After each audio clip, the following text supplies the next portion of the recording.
At the line, pro stock, Greg Anderson. He's looking for his third win of this season and the first since Seattle. But as we look at Greg Stanfield, his reaction time at the U.S. Nationals said everything. Yeah, you look at the advantage off of the starting line, won 2 of those rounds on hole shots over Jason Line, and then in the final over Mike Edwards, Greg Stanfield is lethal off the starting line. And how about Greg Stanfield and this entire team? After qualifying yesterday, they discovered they had a motor issue. They were up very, very late. Crew chief Eddie Guarnacha finally finding the problem. They got lucky in round number 1. The car came back to life, had too much power. Their driver saved them, but now they're very much in sync right now and going to give Greg Anderson everything he can handle. Well, Ellie Tonglet went back-to-back. How about Stanfield? Is that possible?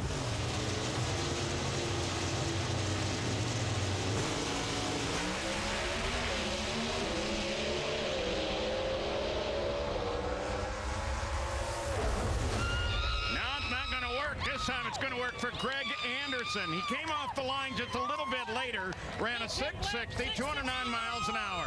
And Greg Anderson takes the win here at Charlotte. Boy, go on board. It was a 1/100 of a second advantage for Greg Stanfield. But then in 60 feet, Greg Anderson made up the difference, and he made a great run. A 660 lap time at over 209 miles per hour. Good job by that Summit team.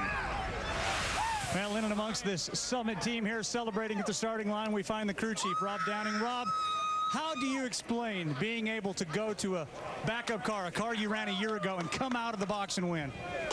Well, I'll tell you what, it's a car just like Jason's. Jason's has been running good, and we just put that same setup in it, and it worked. Thank you. Looks like you're even surprised. Thank you. Let's go down to Gary Gerald. Greg Anderson gladly puts his hands on that wally. How big of a risk did you and your team feel you were making by going to a car that you last drove last year?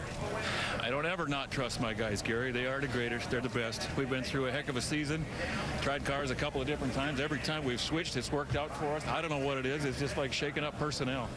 They're all good Summit Pontiacs. We do not have a bad one. Sometimes you just lose your way a little bit, and it's got to start over. That's what we did this week. We took her out here and tested last week. It was flawless. I come here this weekend. I've got a great hot rod. I can run with anybody right now. I've got a chance. I'm back in the game. I got a chance at the championship again. Thank you, Lord. Thank you, Ken Black. I love you, man. We're going to be in it when we come to Vegas, and you're going to be there.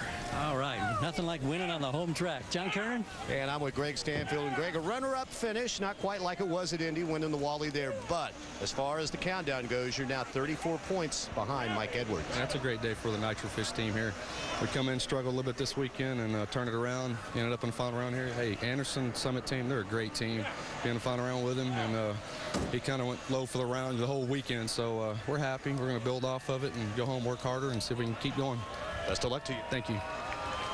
Now the pro stock points, now that we're complete with the finals here at Charlotte.